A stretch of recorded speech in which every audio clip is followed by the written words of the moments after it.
for being here. We may now begin and welcome Dr. Gonzalez. Thank you.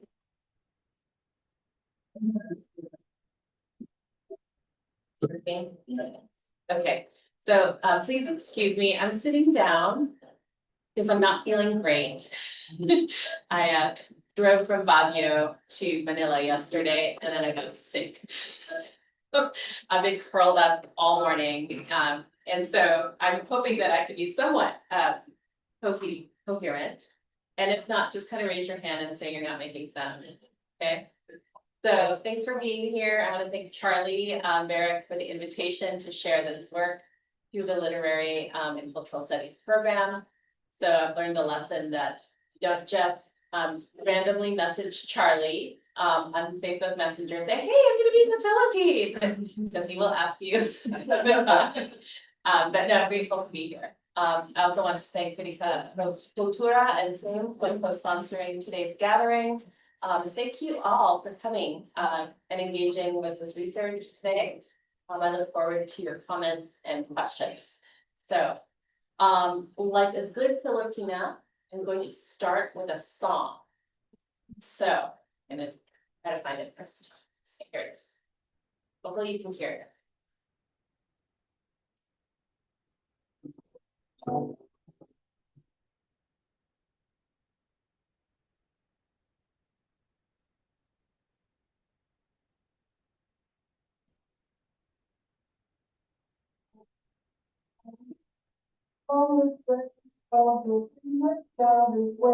When she went to Christmas night, oh, give me time. But someone the captain's garden could be cried with pride. As inviting my pretty, as inviting my cat. Keep the cutest thing and the latest. I wonder where she's at. I've been all night inside, but it's lonely in my class. Anybody sees my cat. I won't make this not a thing, but you get the idea. So yes, has anyone seen my cat? Has anyone seen My Kitty? Was a 1922 Tin Pan Alley tune that was a signature vaudeville act of Isabel Rosario Cooper, stage name Dimples. It was one of the first things that I learned about her in my research, refracted through the memories of American colonial persona, Louis Leake. Can you hear me okay? So in his reminiscences of life in Manila from the perspective of an American man about town, Leake describes how Dimples Cooper, the precocious adolescent, his words are curt and cute, ambles across the stage, to the uproarious delight of the US Navy in the front row. So he has other fond memories tied up with this one, such as the other kinds of freedoms and entertainments a traveling American bachelor might find in Manila. So playing at an innocence that was anything but, Dimples lisps the song's lyrics. So imagine it being sung in a female voice, a higher female voice, which lend themselves to the fervid imaginations of sailors on liberty. I sit all night and sigh because it's lonely in my flat. Come pussy pussy, pretty nice pussy pussy. Anyone seen my cat? So according to Glee, the sailors who watched the act hooted and hollered, especially when she invited them to slyly, please help me find my lonesome cat. I know she's doggone lonesome. So this song and the stage persona that she crafted as a young teenager on the vaudeville stage is emblematic of the particular kind of role that women like her, and we'll use this phrase again and again, played in colonial era Manila. This scene shaped my exploration of her life and subsequently how to then narrate it differently, away from the narrative constraints of colonial men.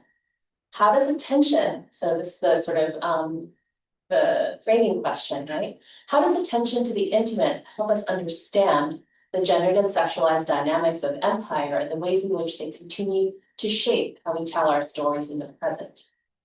So Empire's Mistress aims to capture the ways in which gender, sex, and imperial intimacies their promises and their realities made up the imperial romance the colonial adventure relied upon. It takes as its central subject one Isabel Rosario Cooper, a vaudeville and film actress of Filipino and Scottish American descent, who is known, if at all, as General Douglas MacArthur's very young, very beautiful mistress. Born in American-occupied Manila to a white American father from the Midwest and a Filipino mestiza mother around 1909 and before 1912, we never kind of get like the smoking gun piece of paper. She rose to fame and infamy as a vaudeville performer and film actress in the Manila entertainment circuits. In 1929, when she is about 20 years old, she and MacArthur meet while he is stationed in Manila in between his two marriages. And he convinces her to follow him back to Washington, D.C. a year later when he is tapped to serve as Hoover's chief of staff of the Army. So they carry on for 5 years, but part acrimoniously. She goes on to try marriage to a lawyer, but leaves him just before World War II breaks out. She heads to Hollywood to then try her luck at resurrecting her film career. After a total of 2 short-lived marriages, at least 13 bit parts in films, and a long stint as a nightclub performer, Isabel Cooper commits suicide in 1960. So Empire's Mistress is an attempt to tell Isabel Cooper's story on her own terms, but also to reckon with the fabric of American imperialism that is its backdrop. It's my attempt to both better situate her story against and alongside the context of US colonial culture and society, but also to wrest it away from the way that the romance with MacArthur has come to define it in the present day. So the durability of the romance as a colonial genre or alibi is evident in the way that Isabel Rosario Cooper is almost always narrated in relation to MacArthur. It was their constant proximity that for me and for many others brought her into visibility. As an auxiliary figure and a titillating one, the edges of the historical spotlight illuminate her, but only ever as the tragic mixed-race lover who shores up the myth of white love. As the story goes, and as it congealed over time, Isabel Cooper was the young mixed-race Filipina caught in the orbit of a powerful white soldier. Their torrid affair ends, always tragically, at least on her part, with despair at her unrequited love driving her to suicide. So this was the starting point of my relationship with Isabel Cooper, this ending point that was matter-of-factly accepted again and again, even cherished in some ways by people who wrote about MacArthur and even those who wrote about her. So over the course of 2 decades of piecemeal interrupted research into her life, I realized that this imperial romance, and particularly its woman power, continued to hold great power and coherence, and consequently, in order to tell Isabel's story, it also had to be taken apart. So this story, as I tell it, is not a romance. It is about how empire manifests itself in the intimate relationships it enables, but also upon which it relies. It is also about how women, like Isabel Cooper, navigate the shoals of imperial desire to carve out moments, opportunities, and material for their own survival and acts of creativity. So this version still ends with her death, her suicide in 1960 at the age of 50 or so, but understands this act within the context of a long and exhausting relationship with imperial intimacy, rather than a case of unreturned yearning. So let's go back to young Isabel Cooper, to Dimples, on stage in Manila before she had even encountered Douglas MacArthur, singing about her lost cat. So chorus girls were a dime a dozen on the Manila vaudeville stage. Isabel Cooper stood out because she parlayed her mixed race identity and beauty and the potent cocktail of innocence and availability that her age, race, and gender signaled into a unique stage act. Her mastery of English and an American repertoire was certainly crucial, but at the very heart of her success was who she was. She was part of the first generation of American mixed-race subjects in the archipelago. They were an occasion of dismay because they embodied evidence that the American colonial civilized mission was not so different from old world imperialism. Interracial sex and desire was its dirty secret, and Dimples was proof that sex, and lots of it, defined the colonial encounter. It was illicit, but also ordinary. This, of course, was not evidence of color blindness or a lack of racism, but rather its opposite. in the array of intimate arrangements set up by white men with Filipinos, understood that access only worked in one particular direction. Her existence also caused anxieties about perceived sexual vulnerability. She was white enough to be prey for disreputable Filipinos. So Isabel Cooper was no innocent. She's very young, but she was no innocent. She couldn't be innocent as a mixed race colonial subject and somebody was on stage. She well understood the appeal of innocence. She worked the desires of colonial men to see themselves as such, as innocent, even as she rated the warped desirability of Filipina access and white vulnerability to her stage act and into an increasingly successful career. Her very existence, of course, was the fruit of imperial conditions. Without the United States waging war against Spain and the Philippines, then against Filipinos, someone like her would not have existed. It is sometimes this larger scandal of empire, of a pacification campaign with a massive Filipino death toll and a razed countryside, that gets lost when Isabel Cooper's story gives it cover, because imperial romance is so much more palatable. Even the captions that accompany the photographic documentation of this war are romantic. So this war is the reason why Isaac Cooper, a white soldier from Wisconsin, shipped out to the Philippines when the Spanish-American War broke out in 1898 and ended up staying for the Philippine-American War and its aftermath of US occupation. His presence in Manila brought him into proximity with Josefina Protasia Rubin, one of 3 orphan sisters of a Laguna family who were more than happy to marry off the poor relations.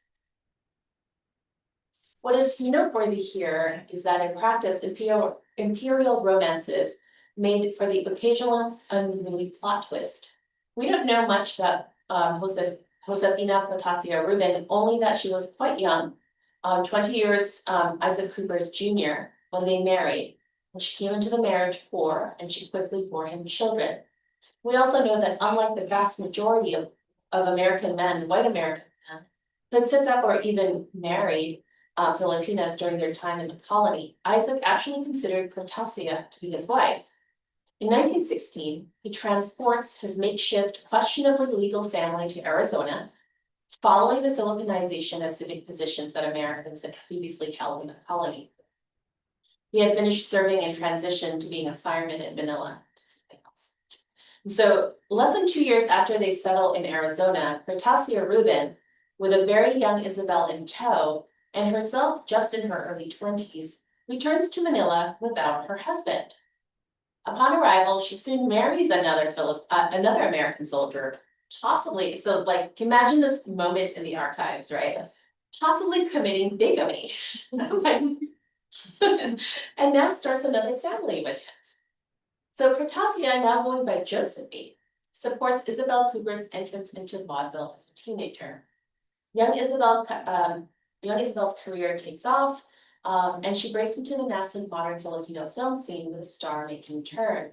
Several things are striking here. So first, Isaac Cooper actually legitimized his imperial romance, bringing his mixed-race children and Filipino wife into the metropole, and even going so far as to list Protasia Rubin at one point as the beneficiary of his pension. That's really unusual, right?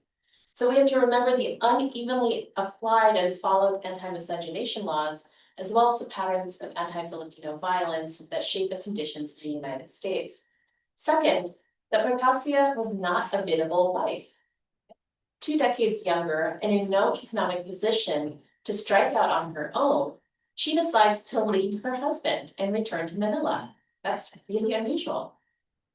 So in an intriguing reversal of a common power dynamic of interracial arrangements in the colonies, Josefina Protasia Rubin elected to treat her marriage to Isaac Cooper with the same sort of cavalier disregard that so many American men had for their Filipino wives, upending the colonial romance by choosing to also understand their husbands as fungible, as tradable.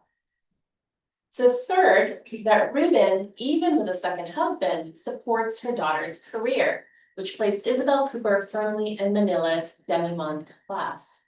Mother and daughter clearly understood the kind of social disapproval and limitations that Isabel would be subject to as a mixed-race Filipina American girl on stage, and they were pragmatic about the kinds of life opportunities someone like her would have.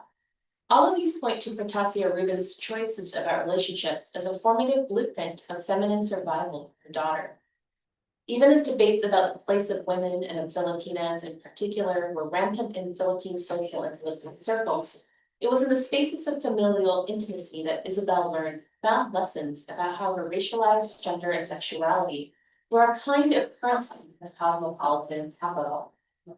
So a bit more context here. So during their own crimes as Filipinas in 1920s, in 1920s Manila, there were about only about 15 years age difference between mother and daughter. The burgeoning anxieties of character of the Philippine nation and Philippine modernity and eventual independence were captured in debates about the Filipina, capital T, capital F, right? So her sexual agency became the barometer of national identity and character for conservatives and feminists, Filipino and American alike. Despite the kinds of debates and opinions really about women like them, whose unruliness unsettled dearly held colonial social mores, mother and daughter forged their own paths, working with the limited terms of imperial love. That Isabel Cooper never thought of herself as a disposable subject is due to her mother's tutelage and pragmatism. So reading Isabel Cooper more fully against the archive traces her parents' story, more fully against the archival traces of her parents' story, and the broader backdrop of empire, then allows us to better understand the complexity of who she was as a, quote, dangerously desiring subject, something that is not imaginable in the imperial romance's framework of intelligibility. So Isabel Cooper molded the raw material of her life and body into a career. From nameless chorus girl to Manila's it girl on the vaudeville stage, she shot into fame on a national level when she featured in the first Filipino screen kiss on Tatlong Hambog in 1926. Much of her success relied on her ability to embody the promises of colonial desire, from playing at innocence to fully embracing becoming the avatar of the new, modern, tacitly sexually available Filipina. A stage veteran even as a teenager, she was tapped by Jose Nepomuceno and Vicente Salomides, fresh from a stint in Hollywood, to be the face of the modern Filipina in what would be the first Hollywood-style Filipino film. Nepomuceno and Salomides both had ambitions to launch a modern cinema in the Philippines that would marry Hollywood technique with Filipino storylines and actors. As the story was recounted by Nepomuceno, he had to talk a fearful Isabel into carrying the weight of the first Filipino screen kiss on her slim shoulders. In this version of the story, he takes credit for convincing her to be the face of modern Filipina womanhood. Given Isabel Cooper's short but cosmopolitan life to that point, the lessons learned from her mother's creative reinterpretations of colonial intimacies, and years spent on the vaudeville stage, Nepomuceno's version rang a little hollow to me. What we do know is that Isabel Cooper filmed the kiss scandalously in front of the Guadalupe Church Cathedral to the dismay of the friars. The film was screened and received with delight and opprobrium, but it was seen and the publicity it generated was priceless. It cemented Isabel Cooper as a star. In the book, I write about the kiss as a kind of national distraction, a scandal that adhered to Isabel Cooper specifically, but also added fuel to the debates over Filipino womanhood. The spectacle of the kiss also moves attention to the larger ongoing scandal of US empire in the Philippines, moves attention away from. So I also write in a speculative voice that centers Isabel Cooper's deliberations about the kiss rather than that of her director. So moving decidedly from her precocious stage persona, Isabel Cooper here went for it.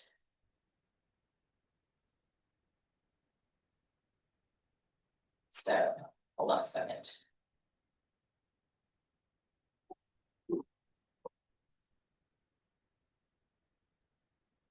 So in the currency of stage, screen, and fame, we see someone who understands the perverse romance of imperialism as it manifests in her mixed raceness, and who leverages that currency for her own ends to seize the limited opportunities it opens up.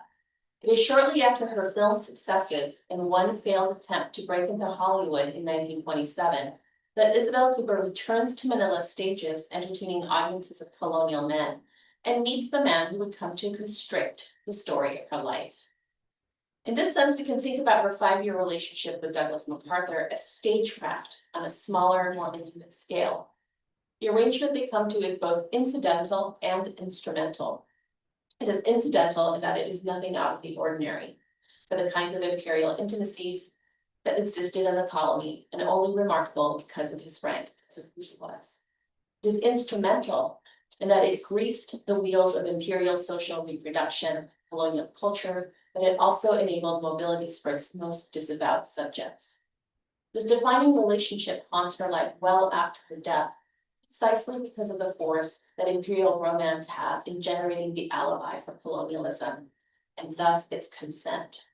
So what can we learn from the so-called tragic love story of the general and his ward?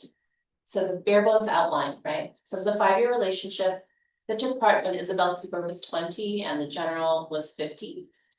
And in between his two wives. It was an open secret that he nonetheless tried to hide from his mother. He was really afraid of his mother.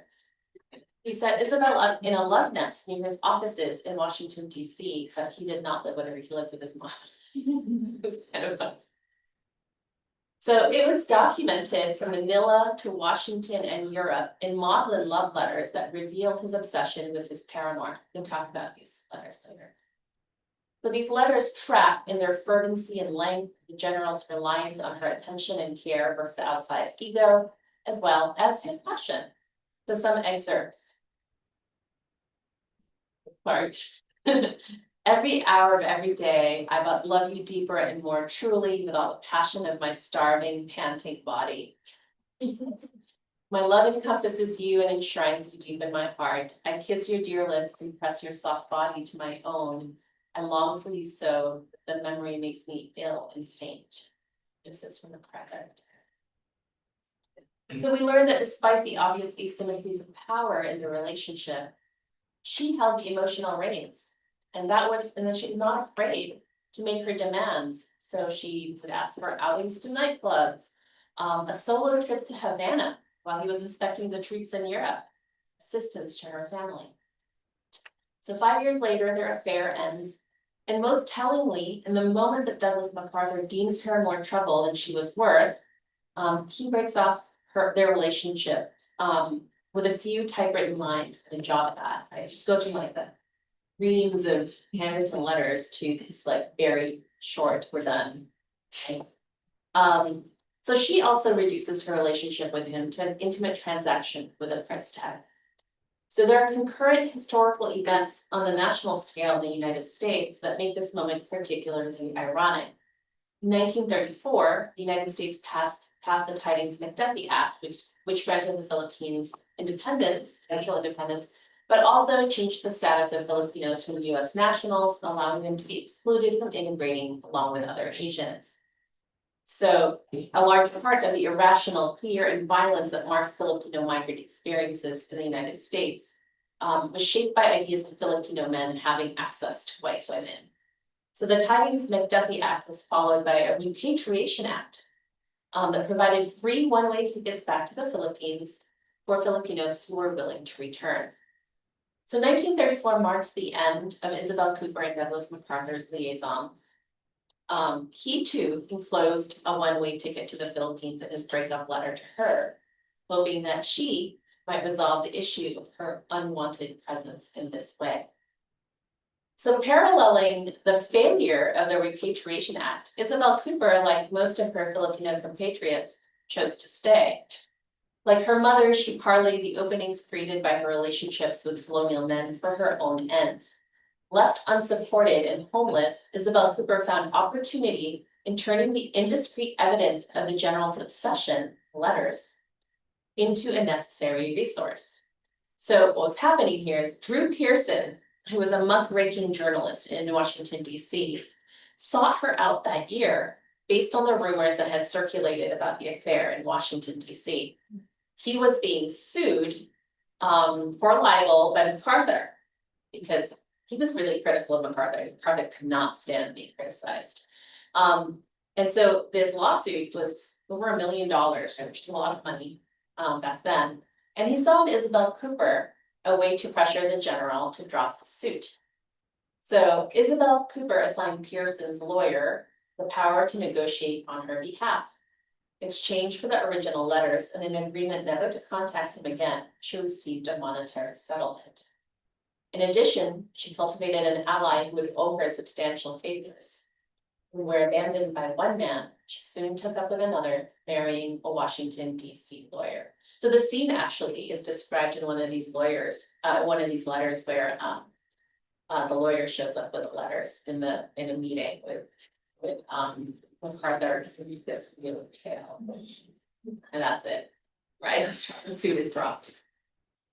So in writing this book about her, part of the challenge was peeling her story away from others. But what became clear is that MacArthur himself was really just a metonym for the ways in which Imperial Intimacies defined her life, even as she navigated the different shapes they took.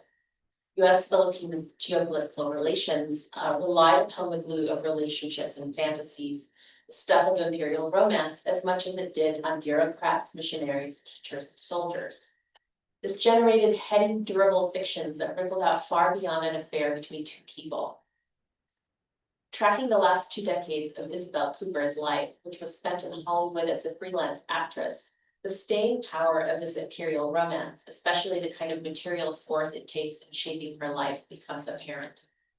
So I'm going to read a little bit from parts of chapters in the book. So I'm going to read from the parts of a chapter focused on war and Hollywood. So Isabel Cooper at this point, right, like she's ditched MacArthur. She goes to Hollywood right before World War II breaks out. And she's left her first husband, right? So she's just like, I love this woman. She just kind of does what she wants, right?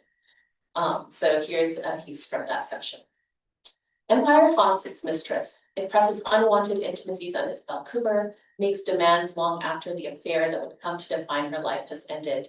In uncanny parallel, the Philippines, fumbling toward independence, finds its colonial bonds to be abiding and resilient, reluctant to release the hold. This moment is ripe for well-loved and conventional roles to resurface.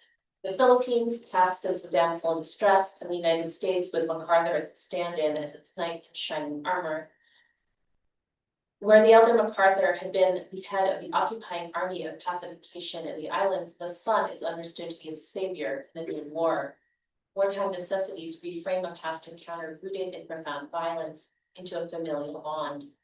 These narratives of traction that play out not only in a geopolitical scale, but also in the everyday lives of people far removed from the combat zone. Isabel Cooper's life during the war years illuminates how imperial intimacy weaves its way into unexpected places. For an aspiring actress of mixed race in Hollywood, World War II is a boon. War heightens imperial desires along familiar racial lines. There's an increased demand for mixed race and Asian actors to provide authenticity to films set in the Pacific and Asia. Even so, the prospects for actors to provide with her look are bleak. So the studio photographs that Isabel Cooper took for her Hollywood career were aimed squarely at the kind of parts that proliferated because of the war. She was draped in lei, flirtatiously smiling, the ever the welcoming native girl. She wears a cheongsam, flowers in her hair, gazing into the distance. Another series has her in a light terno with butterfly sleeves and a long dark skirt meant to represent Filipiniana dress. These are all understood to be interchangeable types. So in wartime Hollywood, she finds roles in films that feature the landscapes and figures of her past. Because the Philippines is a key site of the Pacific Theater and her former lover a pivotal figure in it, the shape of her life at this interval is forged by these intimacies.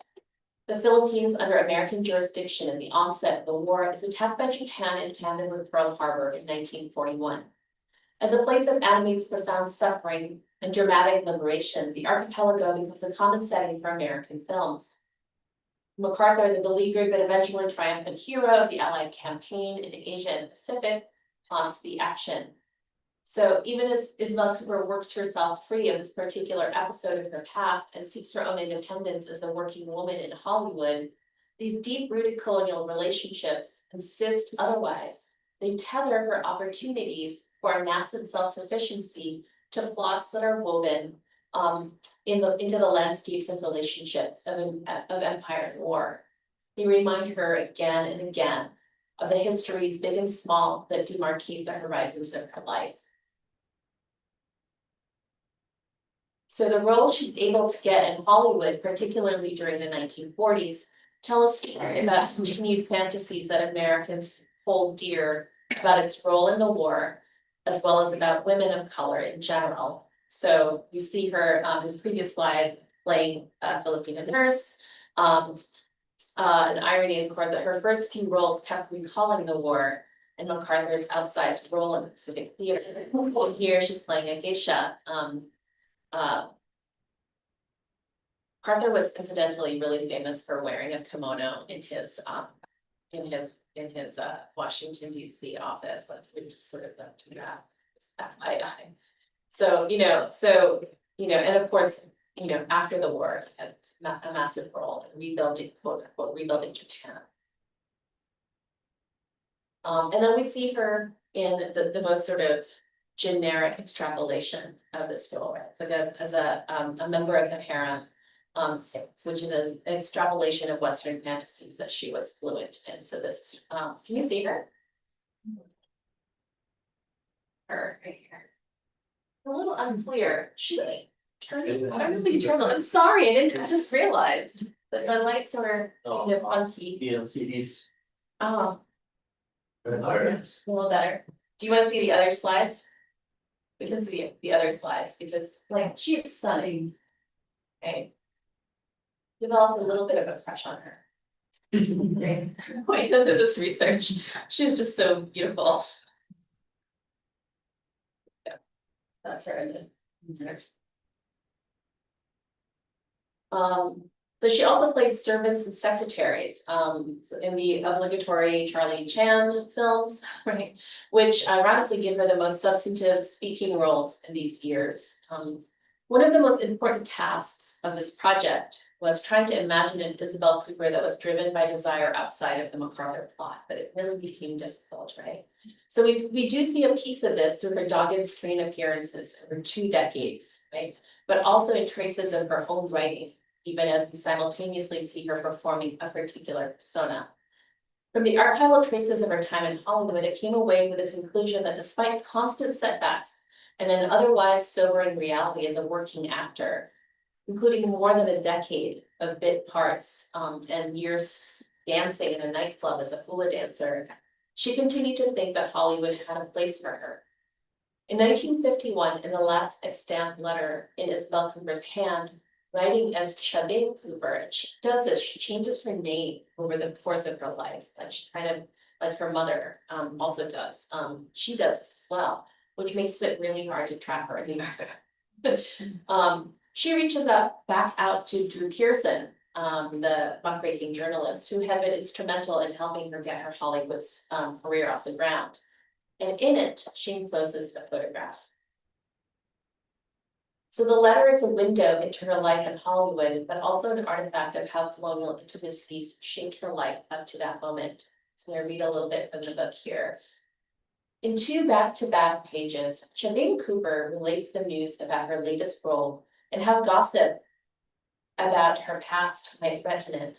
She also narrates a very selective version of her relationship with General Douglas MacArthur, replete with truths about colonialism and the lies that make it possible. Addressed to her good friend Always, the letter reports that Chabin has finally landed a significant film role. For an aging mixed-race woman in Hollywood, this was truly an accomplishment. She's cast in a supporting role in I Was an American Spy, an Andivore vehicle. The film is based on the life of Medal of Freedom recipient Claire Phillips, an American entertainer who operated in a Manila nightclub catering to Japanese soldiers during World War II, and her exploits as a clandestine agent for the resistance. That it was MacArthur who recommended Phillips for the medal Prompting the film that casts his former mistress in an excellent part is a piece of delicious historical irony that is not mentioned in the letter. However, she confides to Pearson that the MacArthur episode of her life is resurfacing.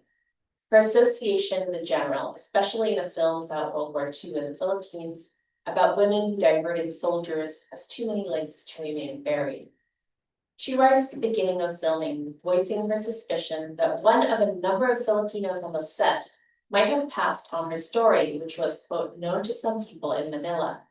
Quote. As a result, Mr. Diamond, the producer, interviewed her about her past with MacArthur, intending, so he said, to use it for publicity for herself and for the picture. Chipping's next sentences are muddled but telling. She seems to sure both herself and Pearson that Diamond only wants to tell the story of how kind the general was to me. I do not believe he knows any more about me. She follows that declaration with, and he stared at me. The nature of that gaze, is evident in the way it pulls against the two sentences before it. And apparently, I did something wrong with my notes, so I'm gonna just grab the rest of my lecture. Sure.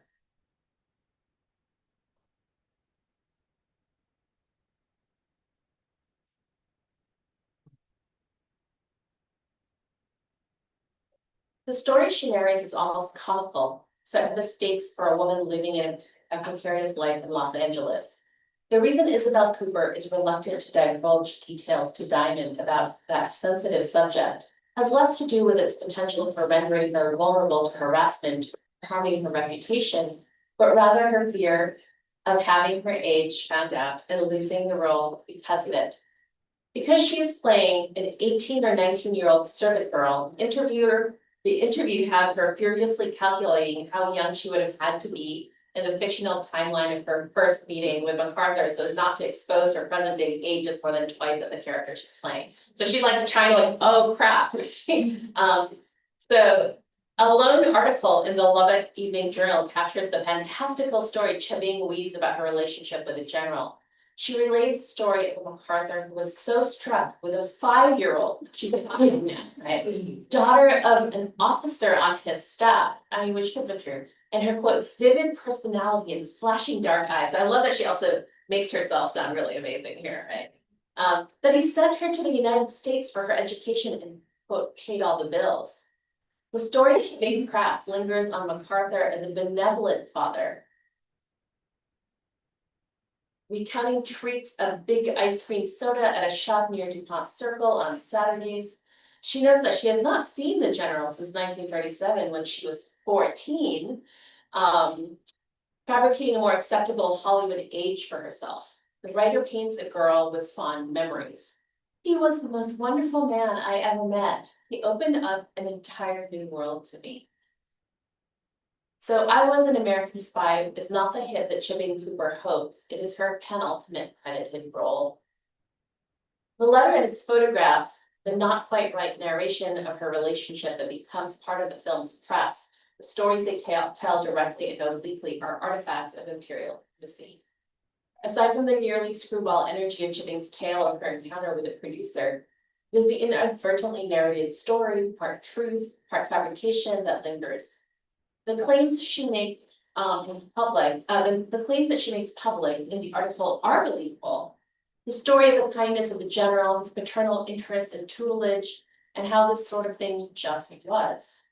The almost breezy nature of the anecdote she shares with Pearson and the reporter, and the matter-of-factness in the way she relays it, underscore the banality of how a young Filipina might encounter an older American soldier in Manila.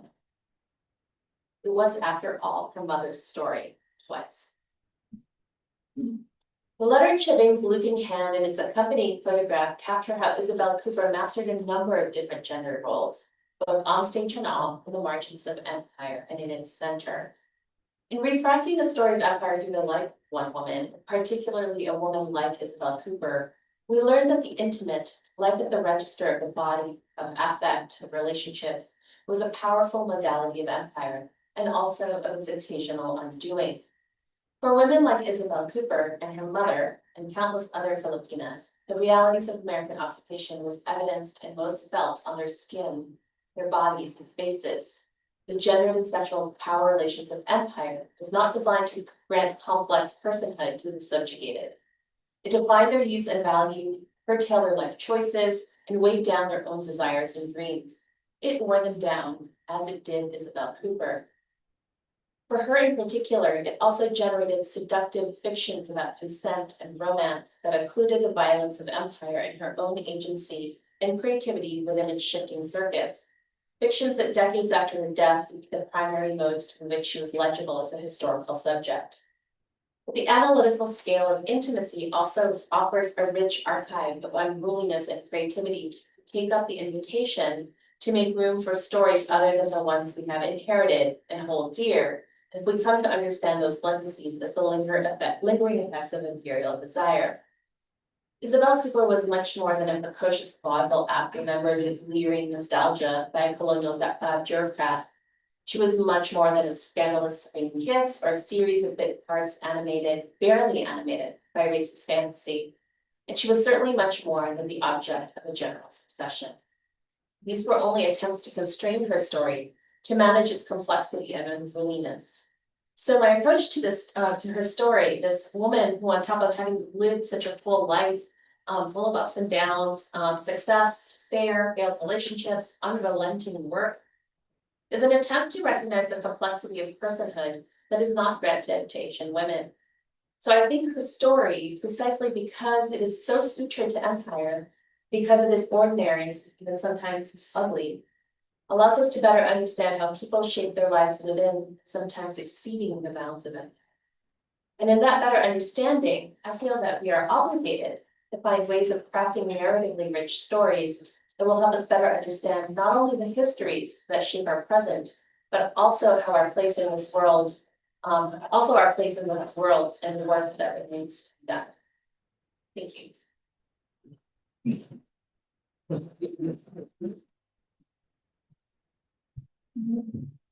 Thanks.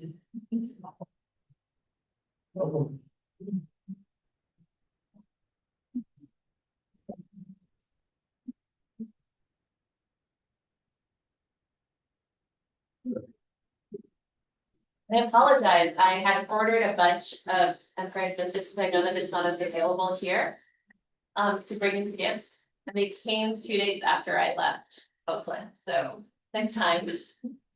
Thank you, Dr. Gonzalez, for the talk. Let me call on Martin and Jackie as initial reactors to the. Hey, books. I had folks say this. We'll go first, Martin. But So, good afternoon, Dr. Gonzalez. I'm a third-year student studying English in Ateneo. And I'm also currently working as an intern. So, before this talk, I also did some research on it since I haven't read it. But I really like how you highlighted the fragility and kind of unreliability of the archive,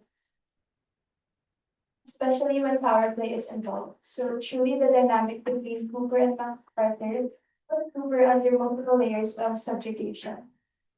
And whether it be colonized and colonized or man and woman and old and young.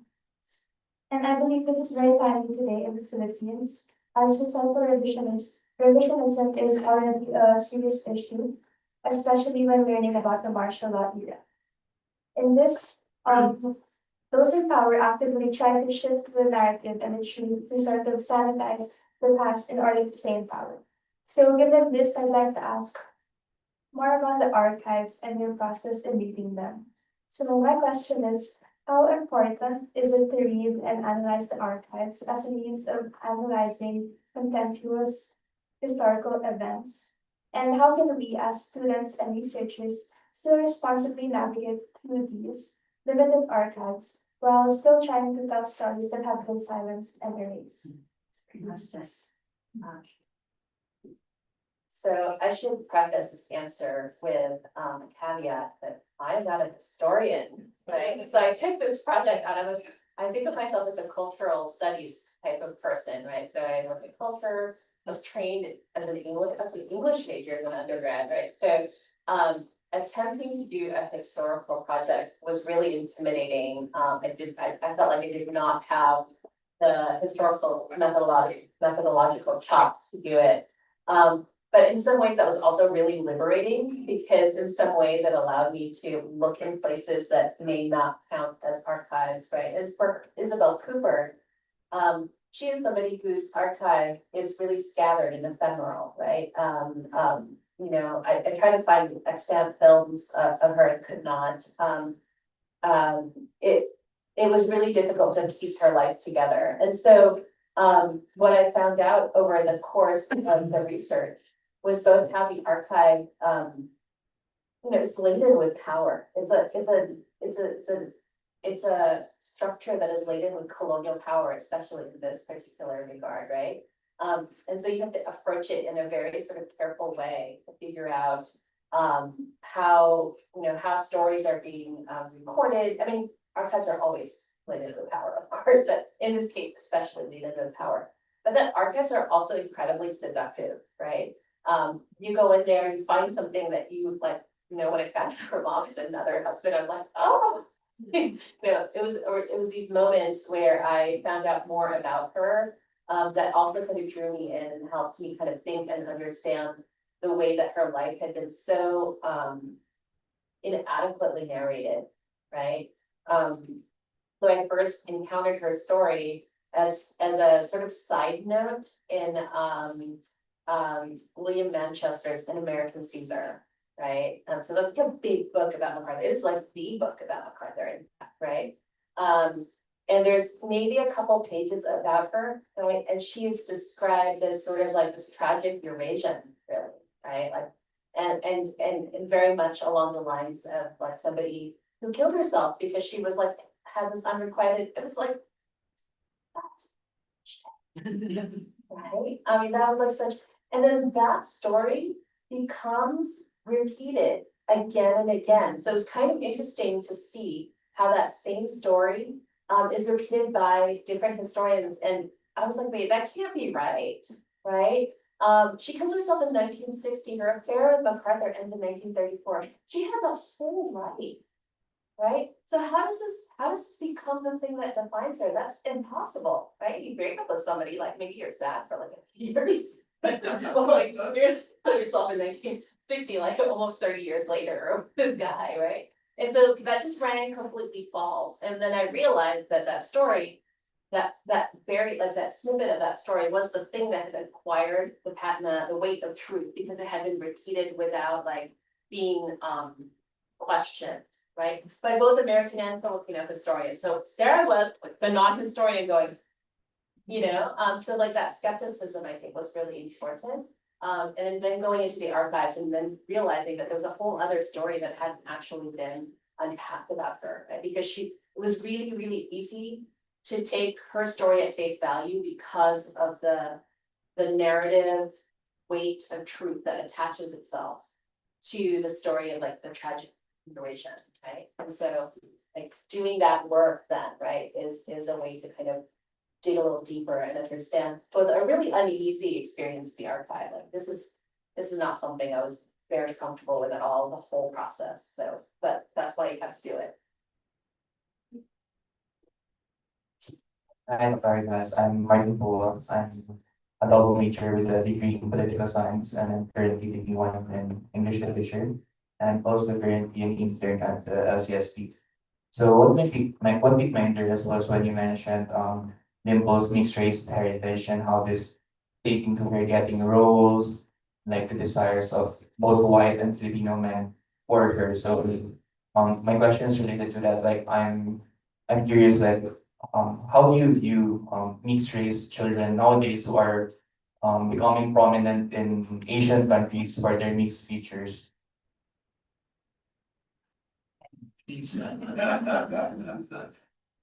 Interesting question.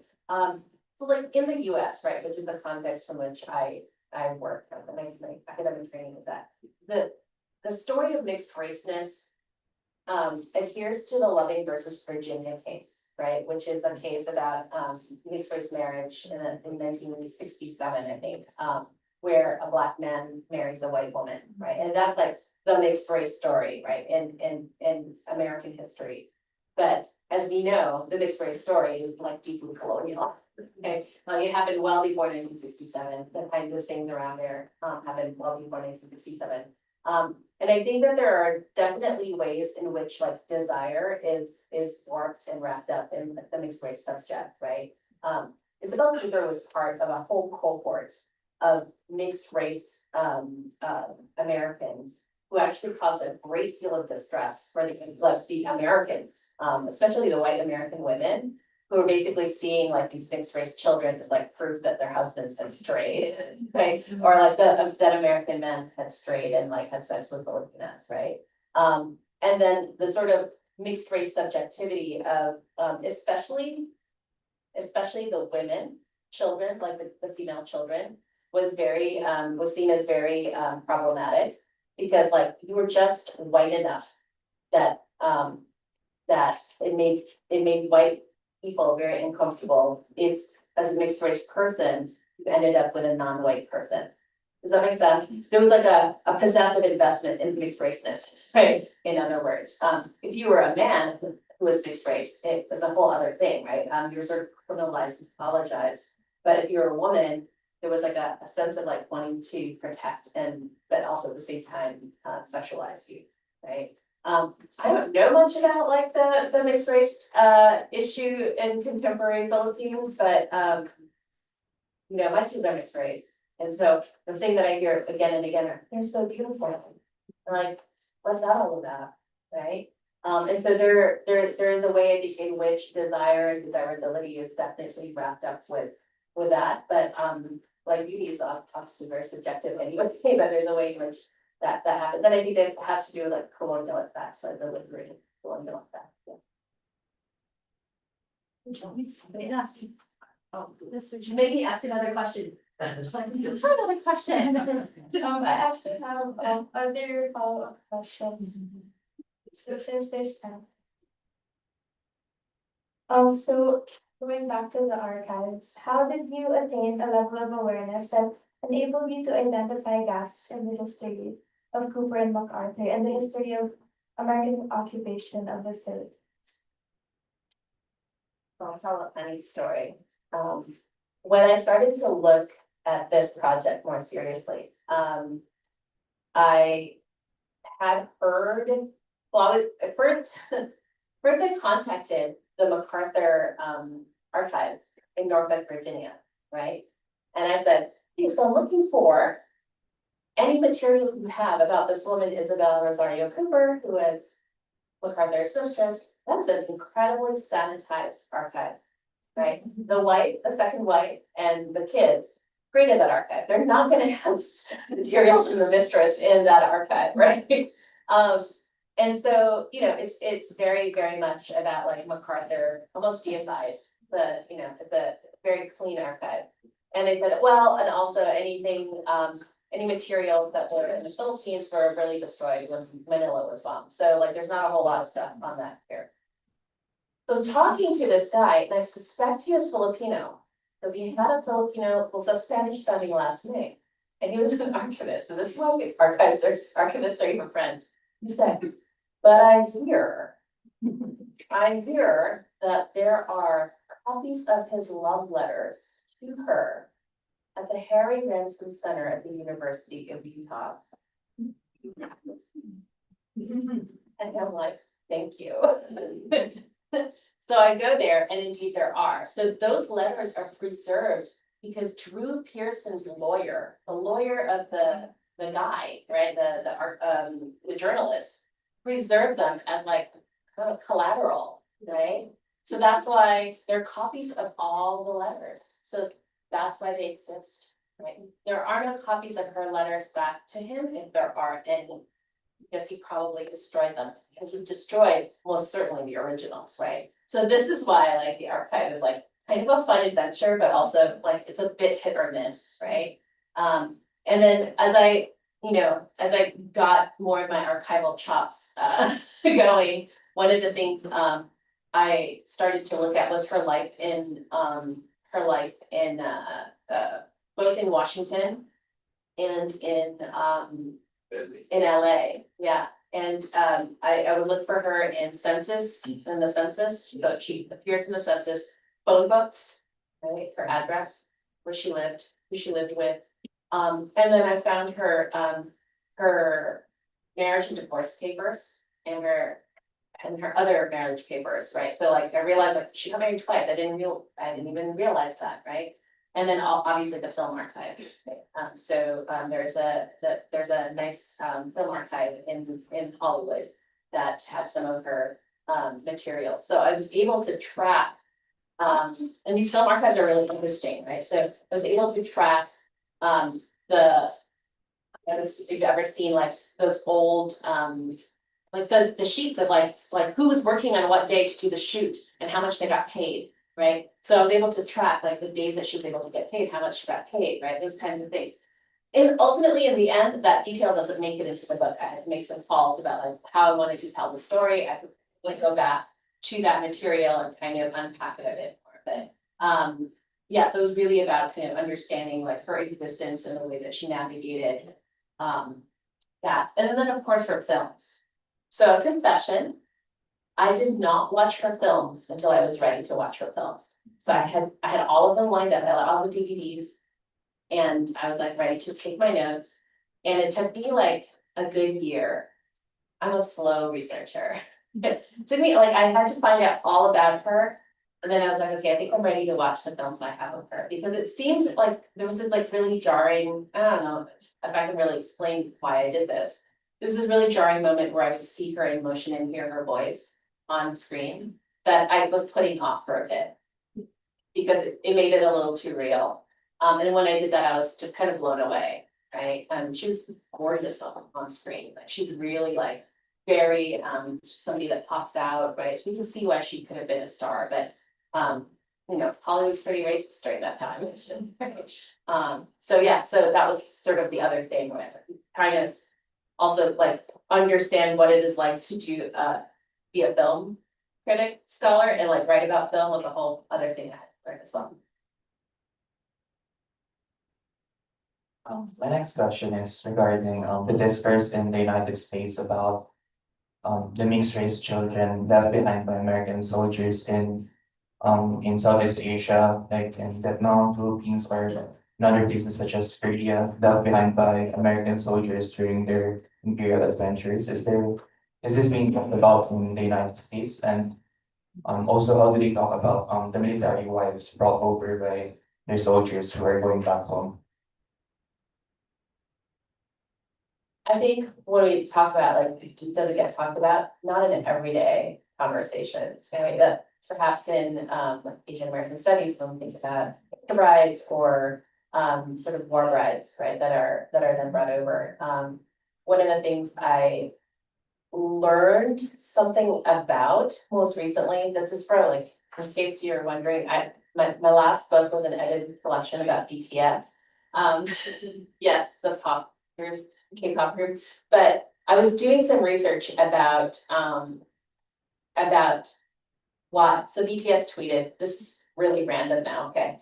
BTS tweeted in 2021 about the murders in Atlanta. I don't know if you heard about the shootings in Atlanta where a number of I think 8 massage parlor workers were shot, right? And Atlanta's in the South. And I started wondering why these older Asian women, because they weren't young, they weren't who you would expect to be working the massage parlor, they were older women. And 4 of them were Korean, which is why I suspect BTS tweeted about it without saying so, right? They were just saying generally anti-Asian hated that, right?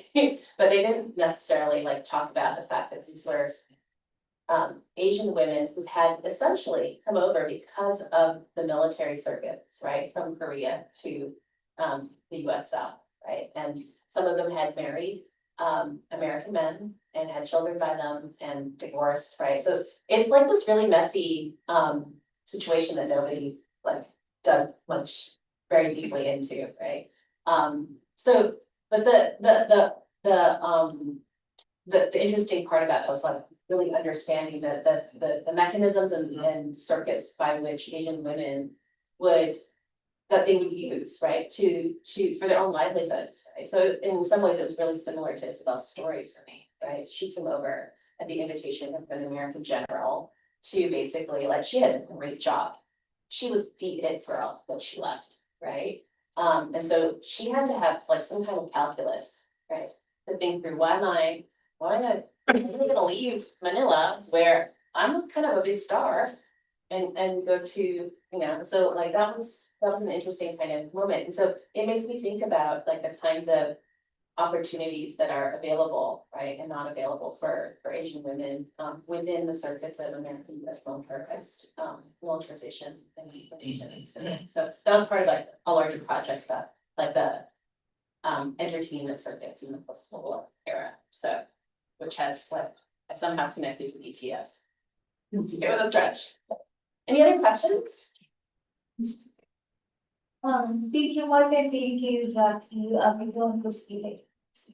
But can we invite questions from the audience as well? Dr. Nick Johnson. Most intimidating. Don't ask a hard question. I'm sick. Well, Dimple is always fascinated me, no? And I never believed that being about broken heart, thing that she dies for broken heart. But that has intrigued. She was a very strong woman. She opened a parlor business after MacArthur. What drove her to suicide? So, the way I kind of tell that story of suicide, right, is in the context of about 2 decades in Hollywood as a mixed race aging actress, right? So she's aging in Hollywood as a mixed race actress. There are no rules for you, which is why she's so desperate, right, in that letter to convince everybody she's like 10 years younger. And she starts to lie about her age in the archives too, right? Every archival piece of material, like her marriage certificate or like a news article about her, she's chopped up a couple of years. Right, she also manipulates her racial identity at some point, right? So she does play with this because she understands the game, right? Of like what it means to remain desirable in Hollywood. And at the point where she is, I think in despair, we know that she commits suicide because of using barbiturates, right? So that's painkiller, right? So she's in some kind of pain. We know that she's doing a lot of hula club, nightclub work, right? Which is exactly the kind of work she didn't want to do when she first came to Hollywood. She was really clear about that in a letter to Drew Pearson. I don't want to do that kind of dancing. And yet in the end, it is the kind of thing that she does. And actually the last film that I could find with her in it is sort of this weird BC film that is about a burlesque. It's really like, it's not any of those other films where she's an extra. She actually has like a whole dancing part. And in that film, it's sort of like a joke film. It's almost like semi-porn, but not quite. Like there's nobody naked, but it's about burlesque. So there is stripping. So it's like a burlesque college, right? And so she's one of the acts in it. And she comes out dancing a little harem dance, right? And however she interprets that.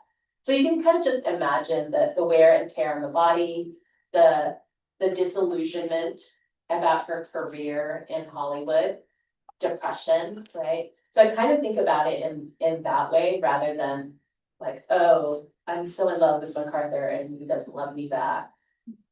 Whatever, right? So I think that there is that, right? That's a real thing. I also found a little document that she was in a car accident because the lawyer that Drew Pearson connects her with represents her. So she gets like some kind of money from that. So I'm thinking that she was broken down in a lot of ways and had nowhere to go, right? And decides to call it a day.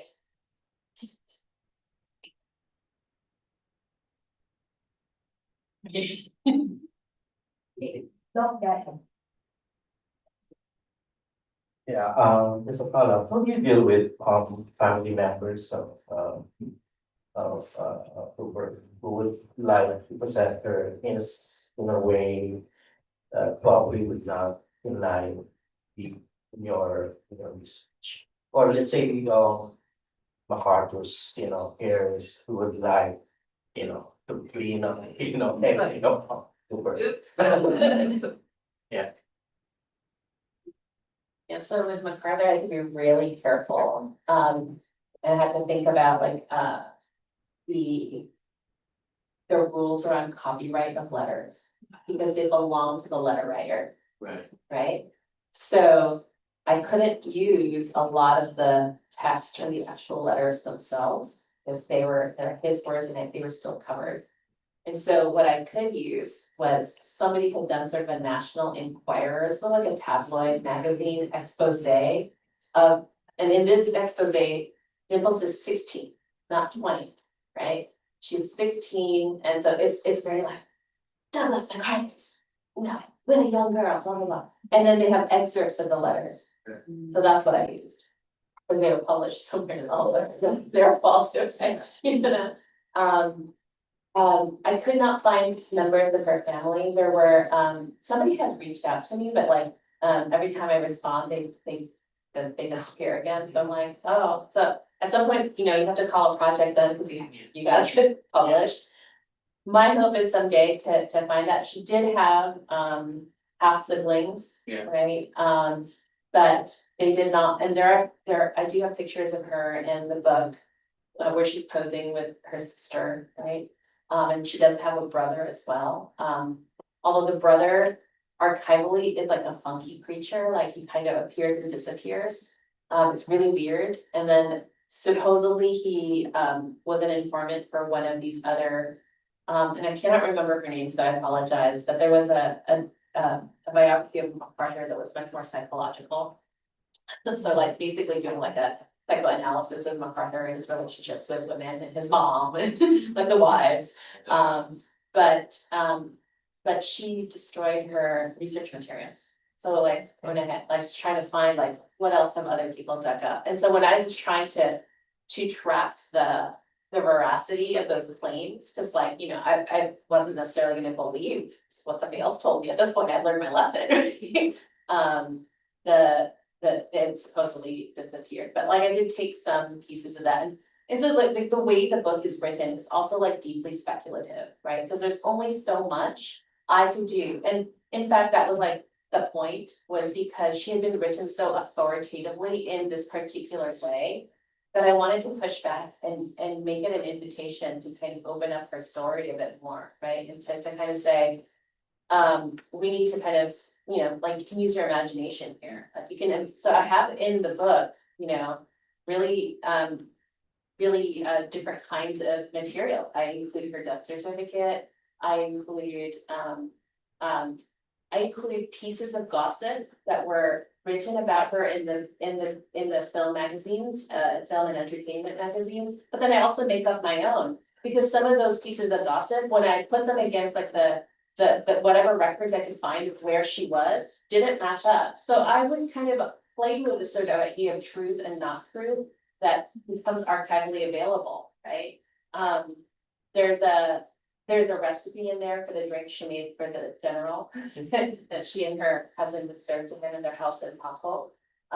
So I kind of played with playing with different materials. I have a letter in there from that Isaac Cooper, the father, writes to his brother, right, to tell him about, this never happened, but like I'm using archival material that might back it up, right? And so in some ways, like really like effing with the archive in some ways, right? Like both, understanding its authority, but then also understanding that it's incomplete, right? There's actually 5 pages in the book where it's just blank, right? It's just blank because we don't know. And there's a big chunk of her life, there's like 5 years between her last film and when she dies, but there's nothing that could find. And so you just, what do you do? And so, but I didn't want to write it as if I knew, and like take the claims as if I knew. So Sir, Dr. Gonzalez is feeling a little bit under the weather, so we can entertain one last question from the audience.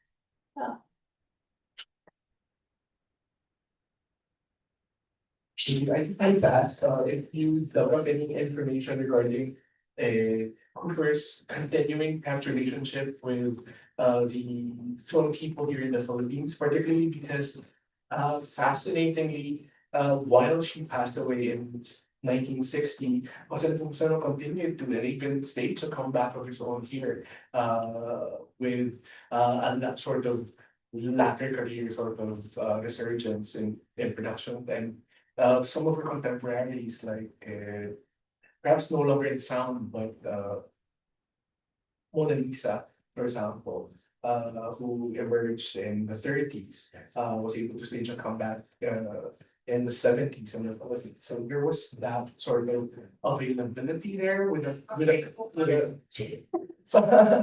possibility of staging a career in the guise of a return, perhaps. So I wonder if there's ever any information about contacts or even the possibility of perhaps even entertaining a return to the Philippines for her. Isabel Rosario. She shall return. She does go back. There's a story of her that I find later on, very late in the research actually. Where she goes back and she's like casts herself as somebody who's been painting, which is really at odds with like she got an art degree and I'm like, this is not what I'm getting at, right? So like the way she would narrate herself in like the news was really fascinating to me because she lied a lot. Which I loved about her, right? Like it made it really hard to do this research, but it also made it like really interesting to see how like these are the modes of creativity that were available to her. But to your question, so she breaks up with MacArthur in 1934. She comes to the US in 1929 and 30. And she only, as far as I could tell, leaves once and then comes back right away. So I think there was like an understanding. I think maybe there was a curiosity, right? Perhaps. But she had already been working in Hollywood by 1940, right? By the time that World War II breaks out, there's not a whole lot of space in there. And I think that there was, I remember reading something about how she, like there were all these like new young and up and coming actresses by the time like she would have been, like the comeback wasn't gonna happen for her, right? That they were already on the scene and that she wasn't gonna, there was no space for her anymore. And then she was working in Hollywood from 1940 on. So I think that she just decided to stay, right? That was where she was gonna do her career. And then she had like that one big part, the American Spy movie, where she actually had a lot of speaking parts but I think a lot of them ended up on the cutting room floor. And so in the end, so I watched the movie several times. In the end, she's like 11 lines. And I like, that's one of the pages in the book is just all her lines in the movie. And that's it. Just like one page of her lines, that's it. Right. And so in the end, there's just a sort of like dashed dreams, right? Because she really thought that was her breakout role. She was finally gonna make it. And then in the end, it wasn't a film that was a success. Thank you so much, Dr. Gonzalez. Thank you everyone for the very discussion. Now the Cultural Studies program will deliver the closing remarks. Closing remarks. Thank you so much, Professor Gonzalez, for that wonderful lecture. We're lucky to have you on our campus here at the Ateneo. I have two tasks today to thank everyone who's here and also to ask for your continued support. So first, the Thanksgiving. I'd like to acknowledge the help of the Literary Cultural Studies program, Kritika Kultura and Plume.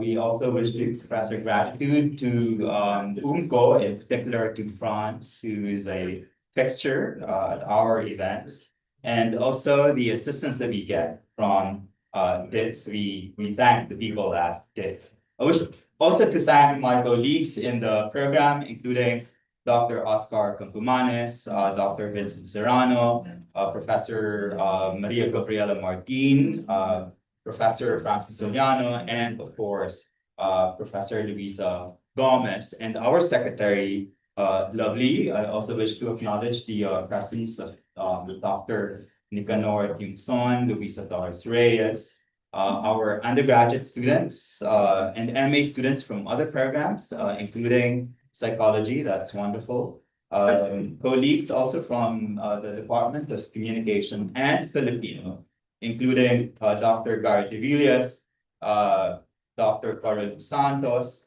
and our former colleague in the Department of English, Dr. Cory Perez, colleagues from the University of the Philippines and the Philippine High School for the Arts, Dr. Chimdi Cruz and Professor Adam David. I also wish to thank our online members of the audience, and in particular, our lit majors in whom we take so much pride, Martin and Jackie. So this afternoon we've learned so much about the pact, the kiss, Tax and kiss. Isabel Cooper and Empire. And when Vernadette wrote me about her visit to Manila, we spoke about her lecture. And when we tried to decide on the date, I thought about July 4.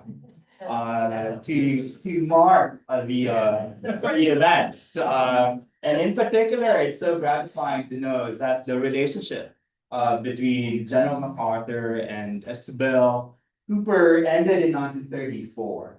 And as you put it so wonderfully, it's so hard to reconstruct the life of Isabel Cooper in a way that extricates her from Empire. And so today is a step in that direction, reconstructing our lives beyond Empire. And I suppose that's also going to be part of the invitation that we wish to extend to you to continue to support us in our attempt to create conversations around our history, our culture, and our society. Prior to the lecture by Dr. Gonzalez, we had a professor from the Rio de Janeiro State University, Professor Carlos Milani, who spoke about climate obstruction and how the global south might respond to it. And today, this afternoon, when Manila is rainy and humid, we were lucky to hear from Dr. Vernadette Gonzalez. In the future, we will have the lecture of Dr. Nicanor Tiumson, who will speak about the emergence of Filipinization at the Ateneo, and also in the first semester, among other activities that we have lined up. We will have the Ateneo Literary Cultural Festival, and that will be the second iteration of that festival. So please continue to support us and continue to participate in the conversation about our past, our present, and our future. Thank you. Thank you for the, may we invite everyone for photo opportunity. I think France Rico, dun sa may Ateneo. Yes, yes. And then after the picture taking, we can have like a simple merienda. It's already served there. Picture muna tayo. Sorry. Thank you. You may end the picture. You're right by the food.